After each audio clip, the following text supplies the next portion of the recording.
So you don't always have to come to the table. I believe you would agree with me, Kemba, that we can use other people's money to get started in real estate. Sometimes that's an investor, sometimes that's the government, sometimes it's your pension plan or your RSPs, right? So there's different ways. So I don't think that you always have to come with money, but it helps to establish good habits around money to be successful at it. Hello and welcome to the Disrupt the Everyday podcast. We're here to help you navigate life while disrupting the status quo.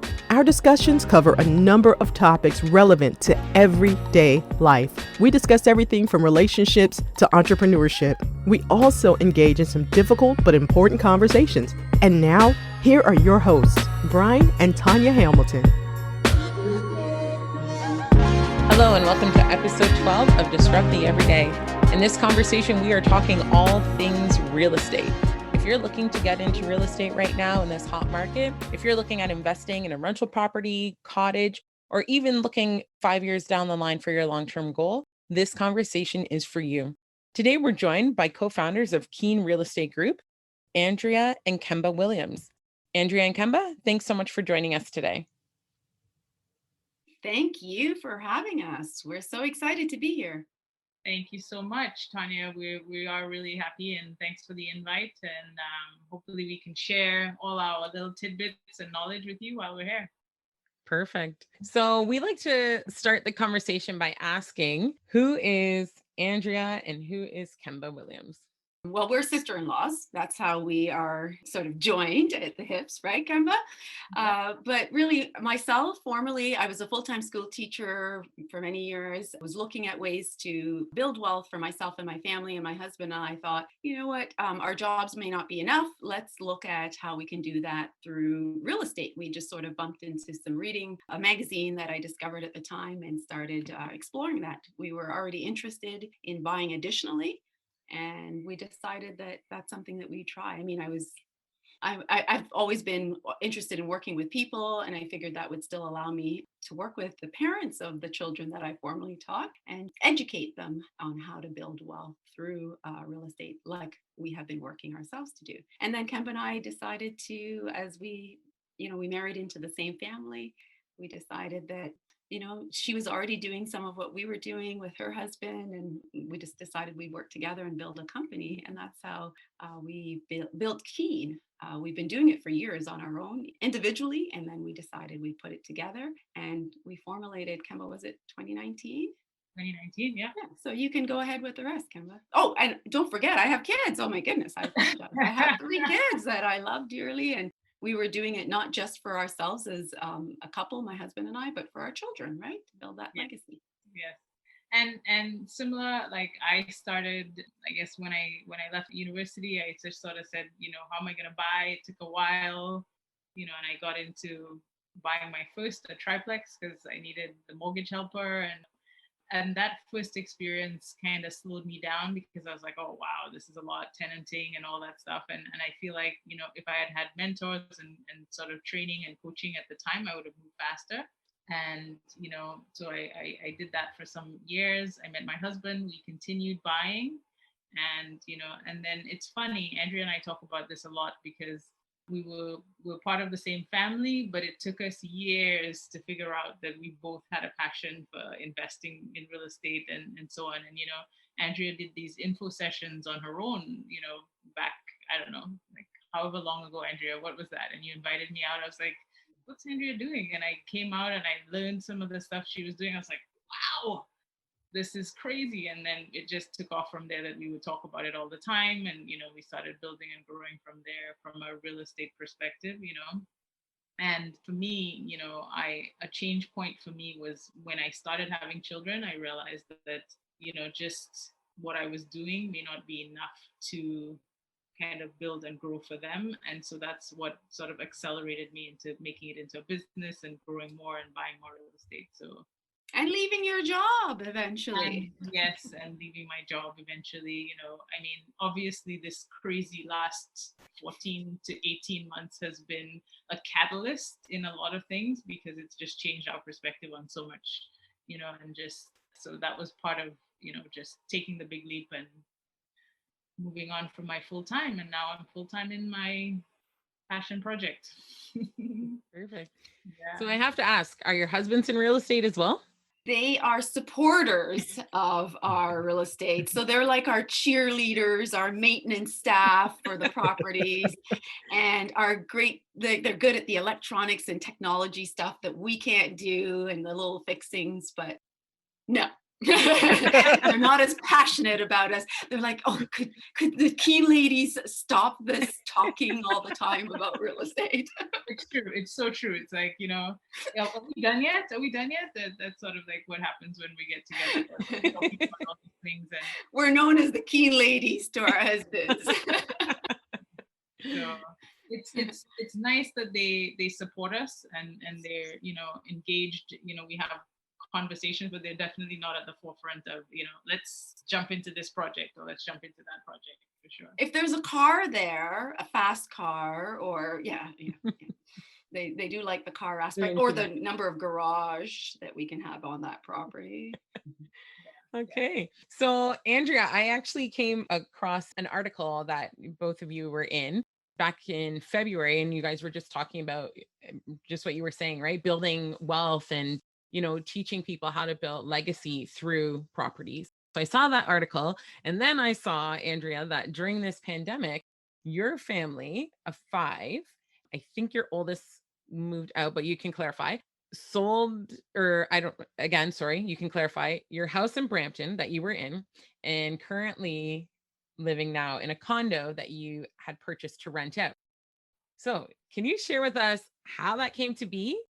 So I just had an insane moment because, it was COVID and I was already doing what crazy. So like I felt like I was losing it anyways. I was home all the time. And my eldest, you're right, she decided to move out during COVID. And I was like, you sure you want to?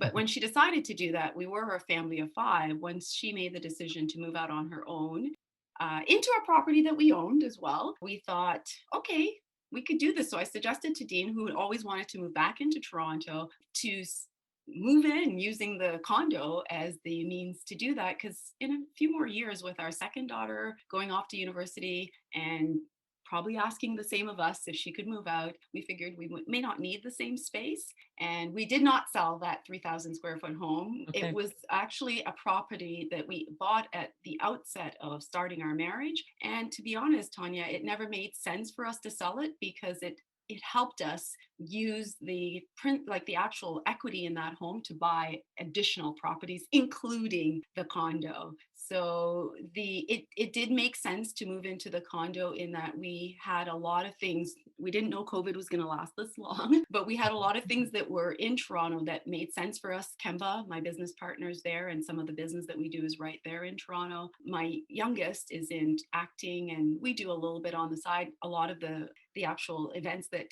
are circulating that, all the auditions and stuff are right downtown. So it sort of fit and it made sense. Now, the last year we've been doing a lot of self-tapes and a lot of stuff through Zoom, but we expect it to resume once, COVID changes. And so numbers wise, it definitely made sense. Our Brampton home could garner a lot more income rented, and our condo in Toronto, which was taking a bit, the market was changing a lot with the condos, that it made more sense if we were going to make a change in the upcoming year or two. It made sense to make it then because we would now not have the concerns of taking a reduced rent that the condo market was now, garnering. Like the income for that would have been less than the income for the property in Brampton. And so we're all about numbers as well. And to be honest, I didn't think my husband would agree to it. I thought he would think 300 square feet to 700. I just thought, yeah, he wouldn't, but he did. He loved the thought. And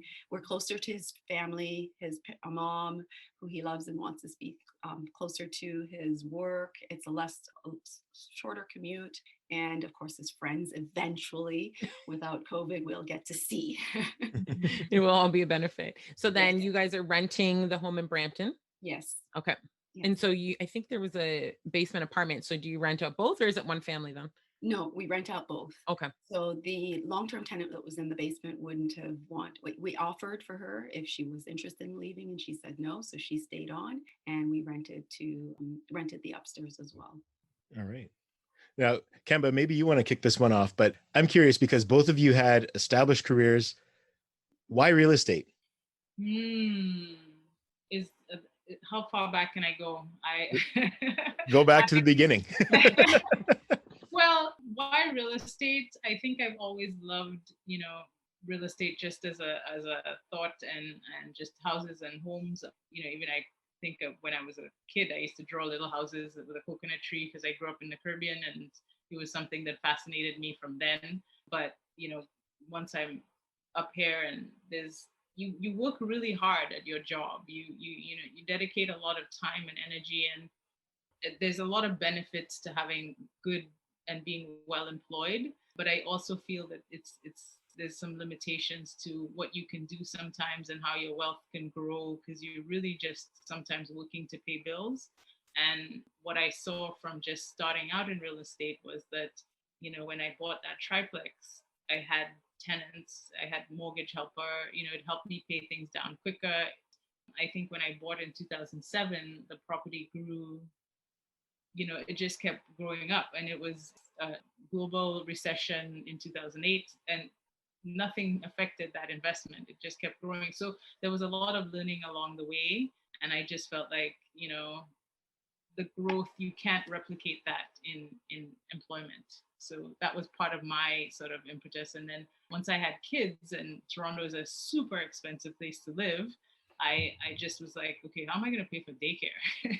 And how am I going to pay for, and so owning real estate also helped me with, being able to manage those big expenses and so on. So I felt like to share how I've been able to do what I've been able to do makes sense, because a lot of people struggle, and real estate is not an easy business. It's not necessarily just, set it and forget it. There's a lot of work involved in maintaining property, relationships with tenants. This year, I can tell you some stories, but I'm not going to get into it. It's not necessarily an easy business, but the payoff is definitely there once once you're working at it and you make the right decisions from the beginning, like when you're choosing property and when you're selecting your tenants. And there's a lot of work. I guess, one of the things we always say is that there's a lot of tiny steps in between the picking a property and finding the right investment to actually getting your return on that investment. There's a lot of steps in between that, you just have to make sure that you're aware of and learning how to problem solve along the way. So yeah, I don't know if I answered your question in there, but I think I did. Yeah, you did. Basically, it comes down to the flexibility was a big thing. Being able to do something that you enjoy, having the flexibility, and I guess not trading the hours for dollars as you were in your current, like in your past career. Yes, a lot of that. I mean, now with the pandemic, I think, I have two little ones at home, 5 and a 7-year-old, and once they stayed home for school, my like, can you picture my head just exploding? That's what happened to me. Like, it was just like, what is happening between job, kids, real estate. It was just a whole lot.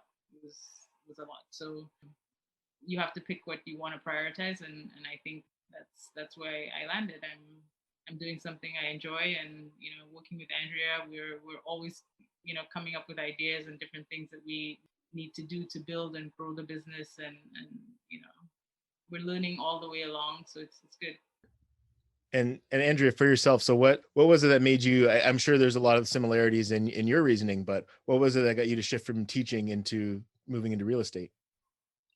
Yeah, so I came here quite young when I came to Canada, and I just always envisioned, even from back home in Jamaica, I thought Canada it's the land of opportunity. And I did love being a classroom school teacher and working with children, but I just didn't see that it was going to provide me with that opportunity to change my life, my children's life, my husband, and my family. So I thought, I worked very hard as a teacher. I made a good income. My husband worked hard at his job and made a good income, but it was tough with, good incomes to still change the lives of myself, my family, and, my extended family. And I was going to have a pension, but my husband wasn't going to be as lucky, right? So I figured real estate would be able to provide that. I could provide for my mom and my kids and ourselves. And it made sense. And as I said, as Kemba, and you can see with Kemba and I, we love it. It's always been something that's been passion. I don't want to be that slum lord or whatever they call out there. I've always wanted to bring like beautiful products to people. Like, we put a lot of effort in making sure that whatever we create is a space, whether it be a basement or a room or a house, an apartment, it's a space that I or my family can live in. And I'm presenting that, type of product to anyone out there. So I enjoy, the benefits of what we produce as well for tenants and for owners when they're working with us to turn around a property that builds wealth for themselves and their family. So I don't know.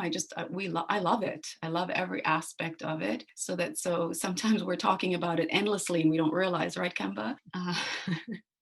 But it was more to just change. I didn't want to have to think about, 20 years in Canada and not feeling that I had accomplished stuff that would change my family tree forever. Right. And I feel that we've been able to start that and accomplish a lot.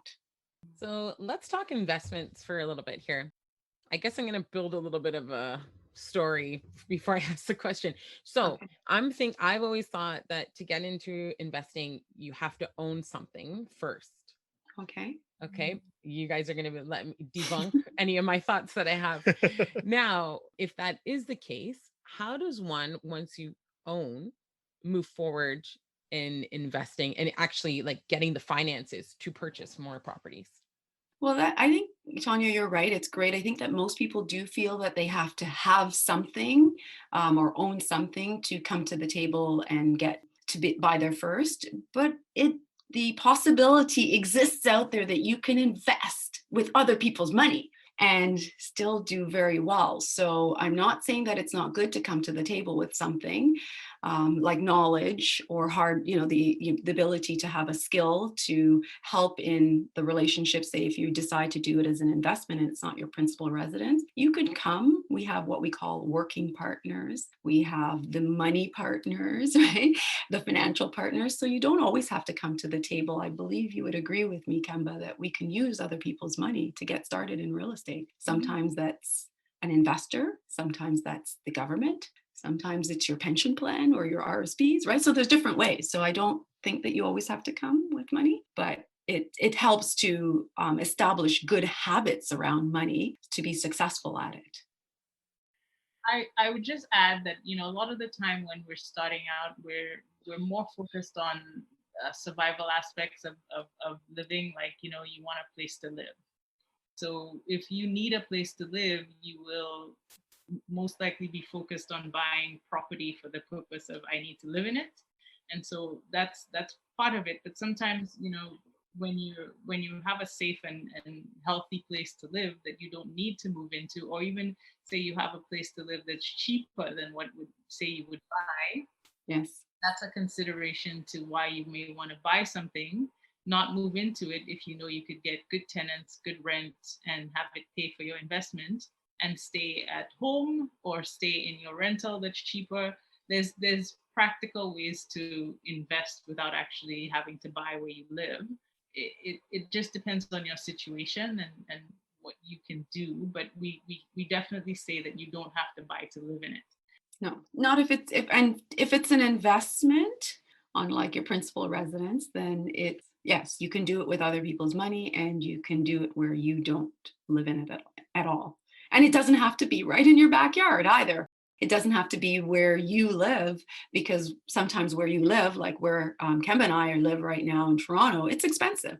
So you can buy and invest outside of Toronto and still do well and still invest with investors, private money, government money or whatever. I think that's what you were trying to get at, Tanya, is that can you do it without coming to the table with money of your own or an asset of your own?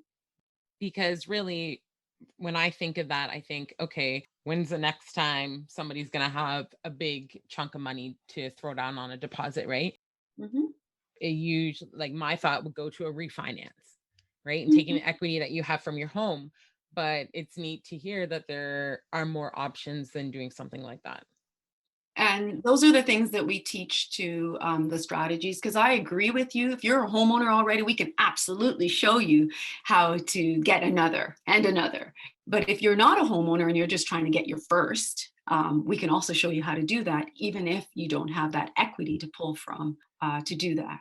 And we teach that to people through either our course or through our coaching that we work on, so that, and we'll help them, get the pieces in order to accomplish that successfully. Yeah, and we always, we try to say to people, don't come with too many preconceived and too many hard and fast, I need it to be this way, that way, this way, that way, this way, because that's sometimes what holds us back too. Like when we have a perception of, say, what our investing should look like, what our property should look like, where we should live, when you have too many restrictions on what you can do, it may not allow you to accomplish the end result, which is buying a property and building wealth. So we try to tell people you have to be flexible, you have to sort of think. We want you to be creative, think outside the box. Yeah. Think beyond the typical institutions and the banks that you work with, because they're not the only sources of money and funding. It's a good place to start. I mean, there's definitely opportunity with the banks to get approvals and stuff like that. But if those are avenues that are difficult, and we can sort of talk about other ways to get into the market. Yeah, there's other ways and other lenders outside of the 5 major banks that are willing and ready to work with you when you have the other features in place that they're looking for. We still need good credit and and other factors that make you a good candidate for someone to loan money to or to work with. We also talk a lot about people coming together as families, because that's another way to start out, where you can't necessarily buy a property on your own, but you have a cousin, a really close friend, a family member who's like-minded, and that's another thing. Like, you build that like-mindedness in people as you have more conversations about wealth building, about growing, about buying property. And so that's something that we also encourage people. And when I was growing up, and I'm sure yourself, Kemba, and maybe Tanya, yourself and Brian, we used to have partners where you would all pool your money together and, take turns getting that amount, to whether it was to fund the purchase, or to fund the furniture in the house, whatever, to do a reno in the house. So we're very resourceful and we already know how to do these things. We just need to utilize them in owning and building wealth through investing, right? So I think it's so true what you guys say about, looking at other people, right? I think sometimes people think, oh my gosh, like that could just go horribly by doing that. But I mean, the reality is, you have your lawyer documents, you have the title, like all that kind of stuff. So like worst case scenario, and you always have, I guess, a buyout option, right? If things really go south. We make sure you put an exit strategy in place in those documents, so that it's, we know going in all the different moving parts that couldn't happen, because this is not rocket science and it's not new. It's already been done and established in many other communities. They've already done this and done it successfully. Right? And I think that's the big thing, right? So looking at, like you guys said, the options, okay, it could take us 5 years to be able to do something. Whereas if we go in with family, siblings and that kind of stuff, we could be on it in the next 6 months and be ready to go, and then potentially in a couple of years be able to do something again, right? Yes. So I like that thought process of looking at other people who you're close to who are like-minded. That's right. Yeah. Because there's already people in your circle of friends and family and so forth that you can partner with, and we talk about joint ventures and using proper documentation. We're not saying just go and do this and not, write it up, and make sure that there's an agreement and that you all agree to the different terms and the, like we talk about different things can occur during the time that it's in place, breakdowns in a family relationship, health, death, disability, whatever. And we make sure that we compensate in the agreement for all the possible courses, things that could happen, and have an exit strategy and talk about that, or how to, who can buy out when and how. And yeah. Now, so one of the things I'm thinking now, whether you're buying a property as an investment property or as, your property that you're going to be living in, I think one thing that happens with a lot of people is that they just don't look at all of the costs. They look at that amount that they're approved for.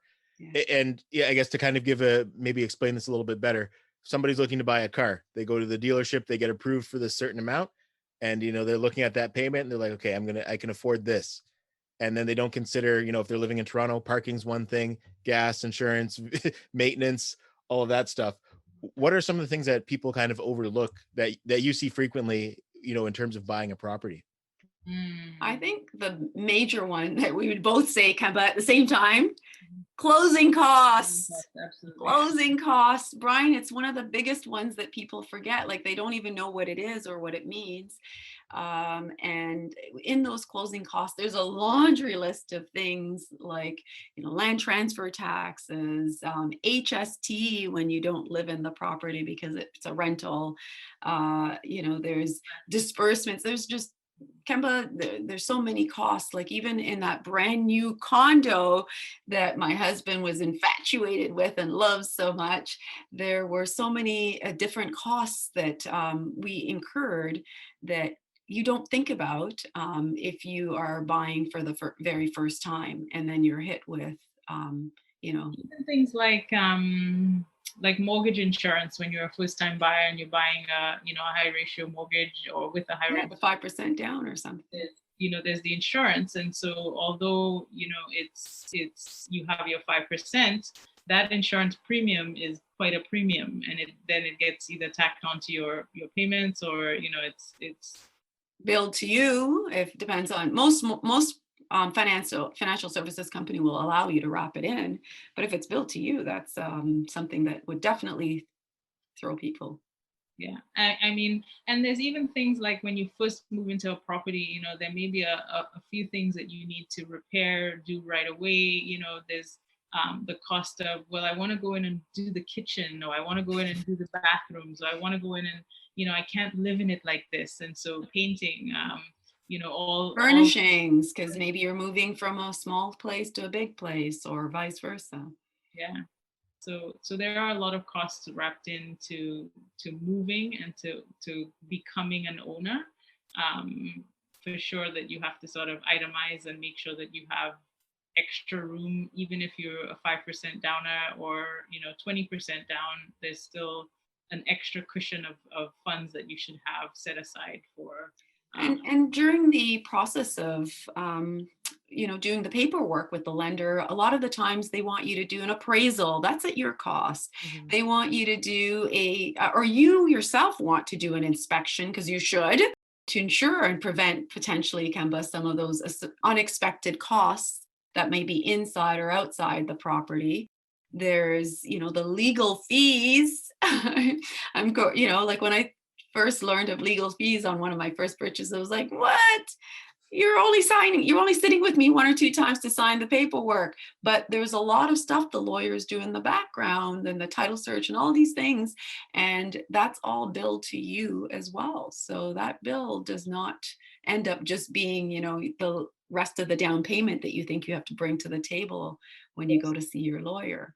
So closing costs, generally, we say estimate somewhere up to 4% sometimes, depending on 4% of the purchase price. Right.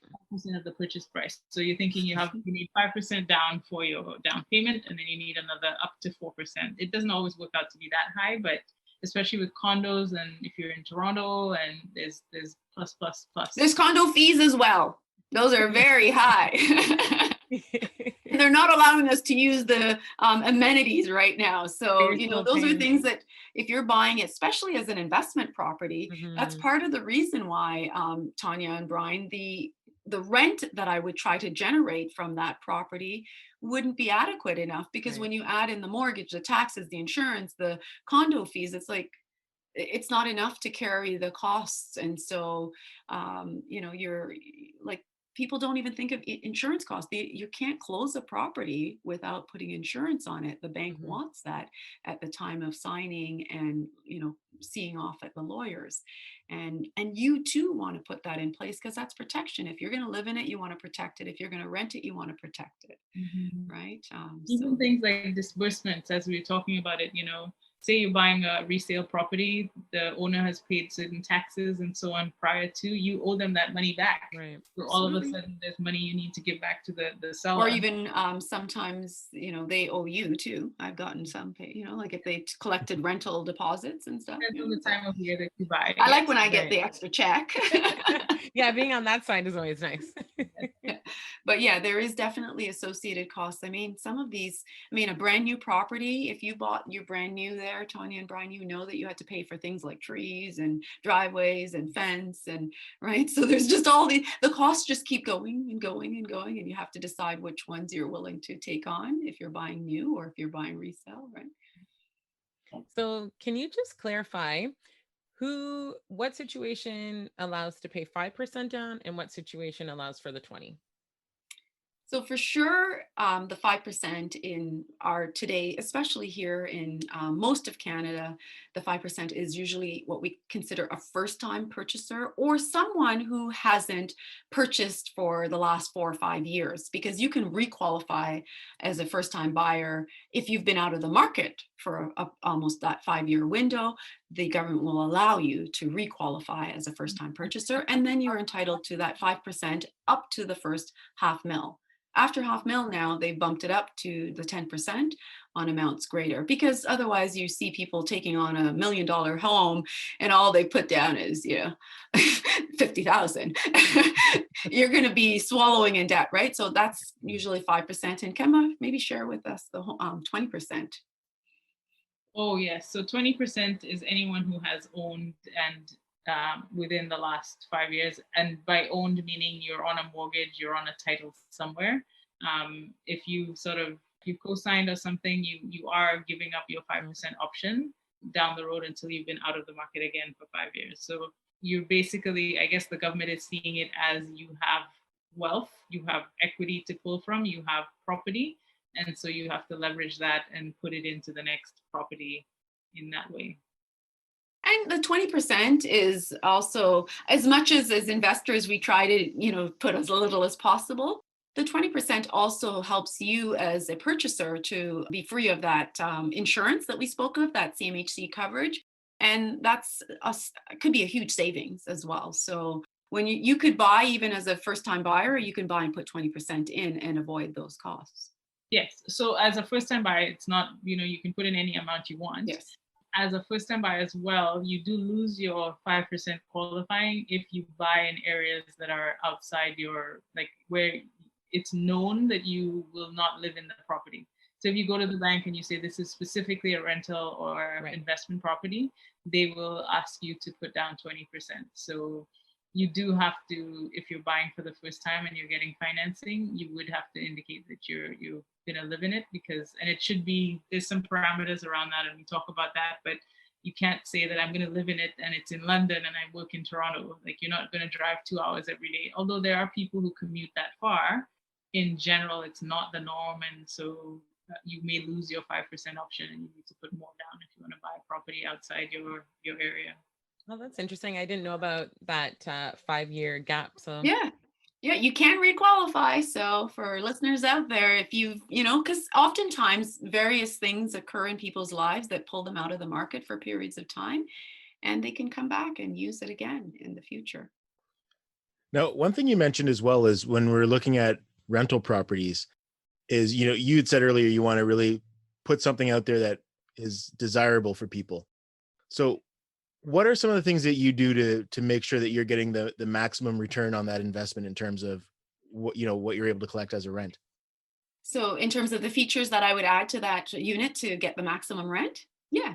So I smile at this, right? Because it's like one of my other passions within the real estate is that basements aren't exactly the most beautiful places to live. So if I'm going to do a basement and I'm going to, renovate and bring it up to standard, I'd want to make it have the nicest features that I can. So whether it's, bringing in quartz countertops to make it nice, because it's not going to break the bank if I know I can get the income back in rent.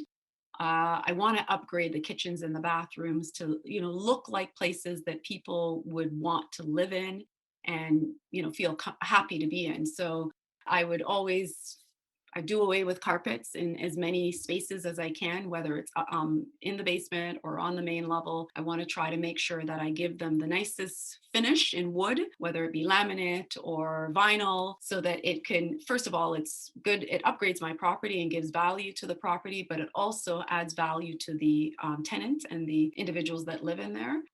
In general, I try to put in as much high-end finishes as I can without breaking the bank, right? So if I'm going to put in a new toilet, I'm not going to cheap out and put the one with the flusher anymore. I want the one that you press down like that. No one can see me as I'm speaking right now, but they get it, right? But because those things matter. Someone will be like, "Oh, Andrea, you could just do a shower curtain." Absolutely not. If I can afford glass enclosure, please put the glass enclosure, because I know I'm going to get the return on my investment, not just from the rent, but also from the value of that property when I get it appraised or when I'm going to sell it. And those things make a difference. When people walk into my basement units or walk into Kemba, our finished spaces that we've done over, whether it's a coat of paint that makes it look fantastic, or some of those upgrades that I've mentioned, like the quartz countertop, the laminate floors, or the, vinyl floors, because in basements, I tend to put vinyl floors to give it, first of all, it's a little nicer feel than tiles, which are cold, and carpet, which holds dirt, right? So I also find in Kemba and I, over the years, it's one of the things that we like to be creative on, is doing furnished rentals. And so when we do furnished rentals, we get improved pricing for rent, as well as we find that for a lot of places, like in Edmonton, we find that people are coming and going,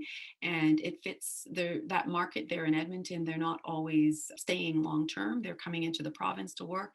And so giving furnished rentals, we get slightly higher volume on the rents, and we get, a really nice product that you can, and I don't know, you can add to that. Well, I think just in the people side of it, if you offer people nice home and you've vetted good tenants and so on, generally they will be more willing to take care of it because it's welcoming, it's nice, it's, you can't always get into a rental property and throw money at it and renovate it, but when you have an opportunity to select a unit or make sure that you're changing something in it, you want to make it nice so people will also take care of it. People generally, if you offer them something good, they will take care of it. That's right. 9 times out of 10, there are the creators. There's very few. We've been doing this for years, and I honestly feel that in terms of letting tenants go, I've probably done it maybe twice over 15 plus years. And as well, I agree with everything that you said, Kemba, but I also what I found in general when we're renting out and giving beautiful spaces is that we're not doing it all ourselves, Brian and Tanya. We have property managers, we have housekeeping, we have staff that help us to manage and maintain these properties. So we ensure that we're not spending, I don't spend most of my money and money from my husband's and I's household. We're using the property's value to do those upgrades and those finishes. So that home equity line of credit, that refinancing, the property itself is paying for these features that we're adding to the property. So it makes sense. And, banks like when you take care of their asset because they feel they've got a bit of the hand in your pocket as well, making sure that you do those things that make them happy as well as when you're adding that value. Of a hand in your pocket. They have a lot of hand in your pocket. They have a lot of hand in our pockets. And every time I've ever done any project and they've come out to do appraisals or look at it, they're like, wow, this is nice. A couple of times I was asked, is this this house looks staged? I'm like, no, this is how it is. I only give good things. I only hand over nice things to my tenants. Yeah. Like one of them, I told you, Kemba, she outright just said, is this like a staged property or something? And you know what? It's nice to know that, right? Because you always hear the horror stories of being a landlord, not like people not paying for a year. And, Yes. I'm sure you've heard or seen, but any time where you can stay clear away from that and just have tenants who You know, every month you're going to get your rent. You know that they're taking care of the property Yes. or feeling even some sense of ownership. Yes. That's nice. So you get what you give, right? Yeah.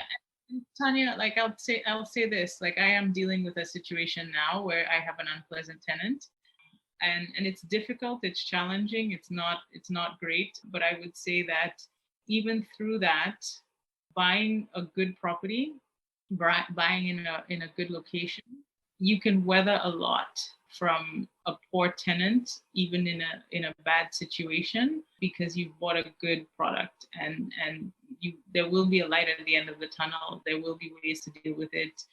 It's not ideal, and there can be stress related to it, but for sure, I think obviously 2020 and 2021 is just yeah, it's just, I don't know, when an outlier they call it, like just from how it all pans out. So you just have to sort of figure out strategies to get you through the stressful times with difficult tenants. But at the same time, if you are buying good properties and you're buying them in good areas, you will be able to get past difficult situations like that. There's still value. You don't lose value when you end up in a bad situation or with a bad, or like clients. We are in an area, we're in Ontario. Ontario has a landlord and tenant board and act that favors tenants over owners. So there's absolutely, yeah, that's definitely there compared to other provinces where there's a bit more equitable relationships. But I think it's worth putting the money into these properties and buying, like Kemba said, buying right in the right location, because I don't believe in, giving a product like something that I could never live in. I couldn't rent out. And even when we go to help others rent their properties, we have to let them know it doesn't look good. Like it needs a bit of a paint, it needs some cleaning. We can't put tenants into properties like this in this type of condition, because the way you hand it over to them is what you're going to get back, or possibly worse, right? So we have high expectations for our owners and our tenants and for ourselves as well to give the best.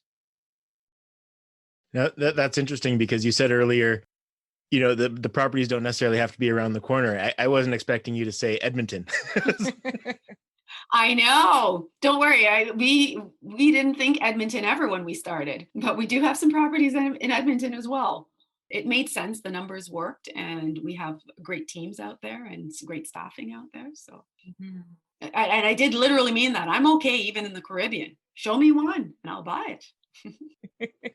So can I ask a question? Pros and cons in regards to a new build purchase. So let me again line this up. A phase one purchase, knowing that once it's completed, you are going to sell it.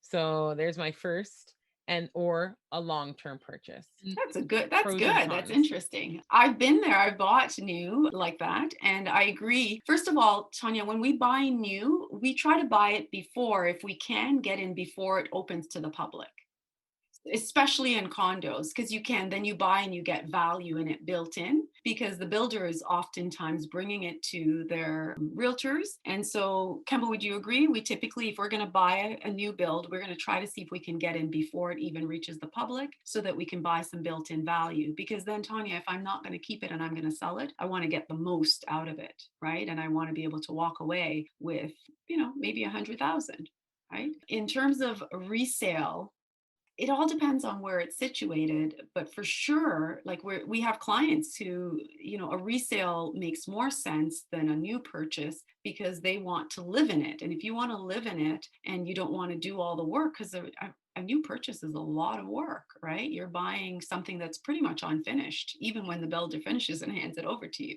There's a lot of work still to do. So in terms of value, are you asking, do you make more with resale? Yeah, and I'm thinking of like the capital gains and stuff like that. So once you add that all into a new build that you sell, and the reason why I think this is because in Brantford right now, what's happening, I was talking to an agent down here, is you have all these investors buying in phase one, and the house isn't even built and they're already selling it, right? So I'm sure, they're trying to make like 200K off of it. But I wonder, like, what's obviously they're going to make some money off of it, but what's the benefit once you deduct like the capital gains and different things like that? Well, no, I think it really depends on the strategy, because if you buy a resale, maybe you're thinking of a longer term hold. you're still accumulating capital gains as the value grows. It's just not in such a short space of time. So the tax man will always collect. It's just in what time frame. So with the new bills, and you're earning money, you hand over fist, say, like, because it's such a short time frame and the value has gone up quickly, you will owe taxes. Absolutely. But it's not necessarily any different than if you buy a resale, because you will owe taxes on that resale if you sell it down the road. It's just and 100,000 on a new build today and 100,000 on a resale today, they're the exact same tax liability, right? If you bought it and you didn't move in to live in it, it's 100%.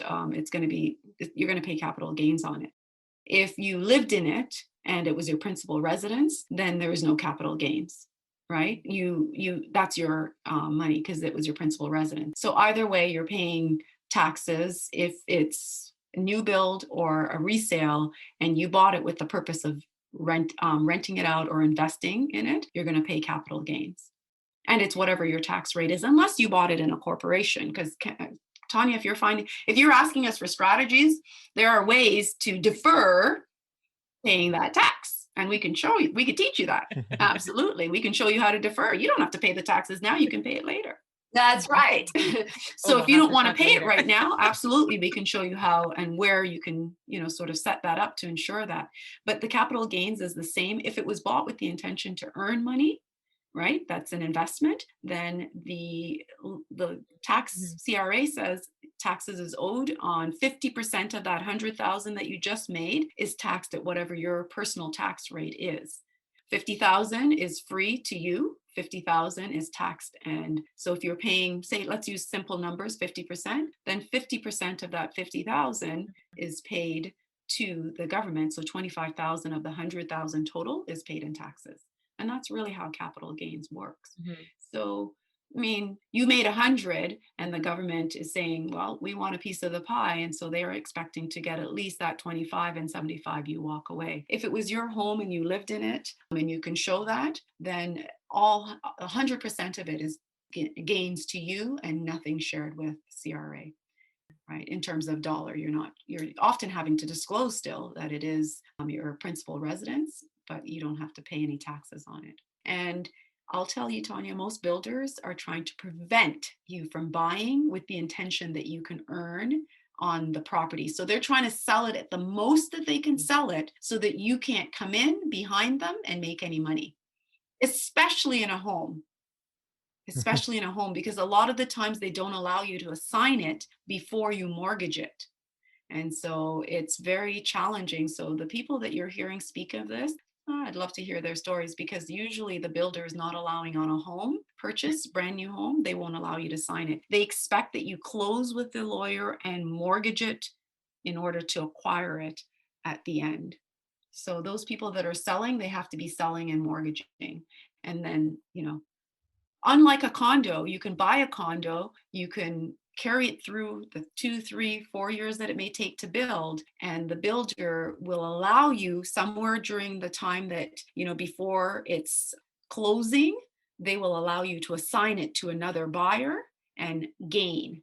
And so in condos, you can often gain and capitalize on that spread between when you bought it 3 years ago. Like last year, when I was ready to close that condo, it had gone up in value substantially in the spring before COVID sort of unfolded, so that if I wanted to sell it, I could have walked away with probably about 150,000 if I'd sold it in the spring and assigned it, not closed it. But the people that are speaking of the exercising, buying, resale, usually they're having to close and then disclose their earnings to the government. Okay, just before we wrap up, one quick question. How do you win a bidding war? How do you win? You walk away. You don't enter. You don't take them on. No fighting. We're lovers of real estate, but we don't want to go out there and fight. And that's what a bidding war is. It's a fight. The only way to win a bidding war is to have the biggest bid, and that to me is not a win. That's a loss. Yeah. And unless you have a property that you can definitely see, you can put, additional on top of what you've already overpaid for it to bring it up to a certain standard, it's in the right neighborhood. There's a lot of factors you have to, bring together to say it is worth it to pay over and above, like what some of the numbers we're hearing today for it. So I think there's not a lot of opportunity to win in a bidding war and actually as an investor make money in the current situation we're seeing but a lot of it is not necessarily investors who are doing that. It's a lot of people who want a place to live, and they're willing to pay. It's emotions that are driving those bidding wars. Yeah. Because most investors would walk away from that. Why? Because you push the value up to greater than its market value, and you've actually lost. We try to buy under the market value or the asking price, right? So that we go in with some built-in equity. There are strategies though that people have used, and we have someone who has used that strategy just recently in the last 12 months. She bought during COVID, and she sent a letter to the owner, and she said a bidding war. But it's a bidding war, so it's very challenging. I totally agree. There are ways to put your offer in with a nice, cushiony letter to say how I love your place and it reminds me of back home and my parents. But in a bidding war, that's not going to work. I would say, do a bully offer and you could potentially win. And so if you precede that bidding date, you can win. And she did not do it in a war situation. She did it. I guess so. That's true. There are ways to try to sweeten your deal. Absolutely. Quick closing and condition. I never advocate for no conditions, but that is something people tend to do to help them win the bid. But generally, money talks, especially in today's numbers. Money is what really will get you. And we just don't see it right now that you should be paying. I mean, a little bit over maybe, but some of the overages we're hearing. Yeah, and I think, Kemba, I would say, and Tanya, that I won one war because I walked away. It was a purchase in Cambridge. I walked away because they had an offer date. And he's like, oh, yeah, no, you can put your offer. I said, absolutely not. Because my offer was never going to be greater than his asking. And what happened was I just let it slide because I walked away. 2 or 3 weeks later, the offer that he accepted fell apart. So, and I almost 100% sure that it fell apart because in the end, when I bought it at my price because he came back to me now. And that was the only way I was going to win that war was because several other people were going forward and they pushed and escalated the price. But I waited, and I wasn't waiting on it to fall apart. I just said, no, I'm not interested in offering. And 3 weeks later, he came back. I said, well, I'm happy to make an offer at this point, but it's not going any greater than you're asking. And so he was willing now because he was trying to, sell that property. And the property, I know for 100%, I'd work the numbers out. Even if I paid $50,000 over asking in 2017, it would have been able to the income from the property could carry. But I am an investor. I buy close to asking or less than asking. And I absolutely want to improve my cash flow. I left my job for a reason. Right. I want to improve my cash flow, not encroach on it with, giving extra money to the seller. So that's the only way I won on that one was I walked away because my agent kept saying, oh, you sure, Andrea? I'm like, absolutely not. I'm like, who do you work for, him or me? And he was actually a realtor himself. And that's the only way I won was because his offer fell apart. And I think it fell apart because the other person who bid went over, they couldn't get the financing. Right. Awesome. Now, I know we covered a lot. Is there anything that we didn't ask you yet that you think is worth noting at this point? Yes. We're very excited about our course that we've been building because, we've had time and time again. Everyone wants to know, Andrea, Kemba, how did you do it? Right? Like, you honestly, you can do some of it without your own money. And so we've built a course called Secrets to Success in Real Estate. And it really is for the first-time purchaser, whether they're buying the first time for themselves to live in or for the first time as an investor. And it's going to be amazing. So far, we've started the course doing a live version right now. And we've got our final version of it coming up for individuals to take on. It's probably about 24 hours or so of like total coverage in terms of lessons and all the secrets that would take you from novice to, you know, being able to have that successful purchase. Yes. So Kemba, you can add to it, but I'm excited because I think that that is going to change the purchasing power of many of our people in our community, the women that we so want to see successful. Because I started buying my first property in real estate as a single mom coming out of university. And I was like, I mean, I bought my first property, was a townhome, and I thought it was like this amazing mansion. It wasn't, I know it wasn't, but I was still thrilled and excited about it. And I want to see a lot of other single women or moms do the same thing. And we want to see our community, you know, be empowered to say, yes, I'm building wealth, not just for me today, because many of them already own, but we want to show them how to own and build a legacy. And we believe that this course is that course for them, to help them build that legacy, retire, have money to retire, go back to some warm Caribbean place that you loved, or even change the lives of your family, right? Your not just your immediate family, but your parents, your aunts, uncles, whoever. Yeah. So it's really meant to, you know, empower and give people confidence to take the leap, because I think a lot of people may talk about it, think about it, like say it's something I want to do, but then they're all just maybe not, they don't feel like they have the knowledge or the resources. They're fearful that no one wants to lose, right? Or yeah, and everything that's in the news, in the market, in, you know, is sort of telling people, oh, it's impossible. Oh, you know, can't be done. But, you know, just in March, we had somebody close on our first property, and it's like, you know. And she's over the moon. Yeah. And she did that through a government funded program that we helped her, you know, successfully complete. So. Yeah, there's ways to do it. And if you sort of look at it and you sort of find the knowledge you need, and you can do it. It's just, don't just think that it'll happen.